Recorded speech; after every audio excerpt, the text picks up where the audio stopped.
দৰিদ্ৰতা কেতিয়াও উন্নতিত হেঙাৰ হ'ব নোৱাৰে। প্ৰবল ইচ্ছা শক্তি থাকিলে সকলো কামেই সম্ভৱ। মাথো লাগে ধৈৰ্য। সমান্তৰালকৈ কৰিব লাগে কৰ্ম। যোৰহাটৰ বৰিগাঁৱৰ সাধাৰণ পৰিয়ালৰ এটি সন্তান, কিন্তু তেওঁ আজি এজন সফল ব্যৱসায়ী। সৰুতে পিতৃক হেৰুৱাৰ পাছত তেওঁৰ জীৱনৰ এক কঠিন আৰু দৰিদ্ৰতাৰ সংগ্ৰামৰ মাজেদি আগবাঢ়িছিল। কিন্তু জীৱন সংগ্ৰামত হাৰ নামানি কঠোৰ পৰিশ্ৰম, ধৈৰ্য আৰু আত্মবিশ্বাসৰ সহায়ত নিজৰ এক পৰিচয় গঢ়ি তুলিবলৈ সক্ষম হৈছে। পিতৃৰ মৃত্যুৰ পিছত কম বয়সতে দিলীপ দাসৰ ওপৰত পৰিয়ালৰ দায়িত্ব আহি পৰে। অভাৱ অনাটনেৰে ভৰা শৈশৱত জীৱন সংগ্ৰামক সংগী বান্ধি তেওঁ নিজৰ পথ বিচাৰি লয়। প্ৰথমে দিলীপে মৎস্য ব্যৱসায় আৰম্ভ কৰে। মাছ বিক্ৰীৰ কামত দিন ৰাতি পৰিশ্ৰম কৰি তেওঁৰ এক ব্যৱসায়িক সফলতালৈ আগবাঢ়ি যায়। একাগ্ৰতাৰ জৰিয়তে এই ব্যৱসায়ত লাভজনক পৰিস্থিতিৰ সৃষ্টি কৰে। কিন্তু তেওঁৰ লক্ষ্য ইয়াতেই সীমাবদ্ধ নাছিল। নতুন উদ্যমেৰে আগবাঢ়িবলৈ তেওঁ সংকল্প লয়। মৎস্য ব্যৱসায়ত সফল হোৱাৰ পিছত দিলীপ দাসে নিজৰ উদ্যোগত আৰু পৰিকল্পনা বৃহৎ কৰিবলৈ সিদ্ধান্ত গ্ৰহণ কৰে।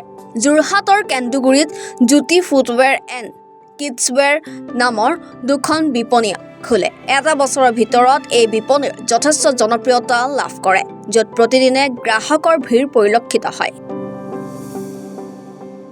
মই প্ৰথমতে মৎস্যৰ দোকান খুলি টকা 1000 পৰা আৰম্ভ কৰি আজি এইখন দোকান খুলিবলৈ মই সক্ষম হৈছোঁ। ফ্ৰণ্টতে মোৰ এখন মৎস্যৰ দোকান আছে। দোকানখনৰ পৰাই আজি বহুতখিনি কাষ্টমাৰ, ৰাইজৰ পৰা আজি মই বহুতখিনি সহায় সহযোগ পাইছোঁ।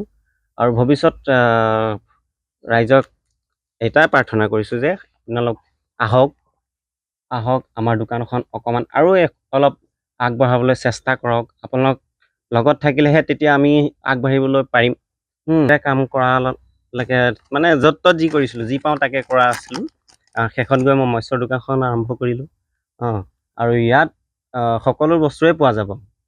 আপোনাৰ কেঁচুৱাৰ পৰা আদি মহিলাৰ পৰা পুৰুষলৈকে চব বস্তু ইয়াত পোৱা যাব। তেখেতসকলে এটাই প্ৰাৰ্থনা কৰিছোঁ যে ব্যৱসায় কৰিবলৈ আৰম্ভ কৰক। প্ৰথমতে আপোনালোকে 1000 টকা লওক, ফুটপাথত বহি হ'লেও আপোনালোকে ব্যৱসায় কৰক। লাজ চৰম এইবিলাক বাদ দি যে এইটো নহয় ফুটপাথত বহিলে যে মোৰ লাজ পাম, কিবা পাম, নহয়। ফুটপাথৰ পৰাহে আপুনি পুঁজিপতি বা হ'ব পাৰিব। সেইটোৱে মই তেখেতসকলে প্ৰাৰ্থনা জনাইছোঁ। তেখেতসকলে সদায় লাজ কৰিব নালাগে। মেইন কথা, লাজ কৰিলেই মানে হয়তো আপোনাৰ উন্নতি পথ কেতিয়াও দেখি নাপাব। সৰু সৰু কোনো ভেদ ভাৱ সেইবিলাক চালে নহ'ব। আপোনালোকে কৰ্ম কৰি যাওক আৰু দেখিব এদিন নহয় এদিন ছাকচেছ হ'ব বুলি, সেইটো মই বিশ্বাস আছে। আৰু মই নিজকে বিশ্বাসো কৰিছোঁ যেতিয়া অলপ হ'লেও মই অলপ হ'লেও ধৰক আগবাঢ়িবলৈ যেন দেখিছোঁ। সেইকাৰণে কওঁ যে, আৰু অসমৰ ৰাইজকো বা আমাৰ যোৰহাটবাসীসকলকো কওঁ যে আপোনালোকে অসমীয়া ল'ৰাখিনিক সদায় ছাপোৰ্ট কৰি যাব, সহায় কৰি যাব। তেতিয়াহে আমাৰ অসমীয়া ল'ৰাখিনি আগবাঢ়িবলৈ সহযোগ পাব, সাহস পাব।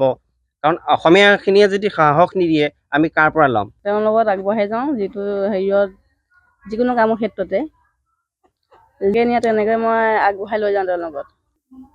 সেইটো সময়ত অলপ হেৰি আছিল বাৰু, মৎস্য ব্যৱসায় কৰাৰ পাছত বহুত আমি হেৰি সমস্যাৰ পৰা মানে আগবাঢ়ি আহিছোঁ। অলপ আমি আহিয়ে থাকোঁ প্ৰায়ভাগে এইখন দোকানলৈকে। তাৰপিছত কিবা কিবি নিবলৈ হ'লে আমি আহোঁ ইয়ালৈ, আৰু কমতি দামত দিয়ে আৰু অলপ বস্তু।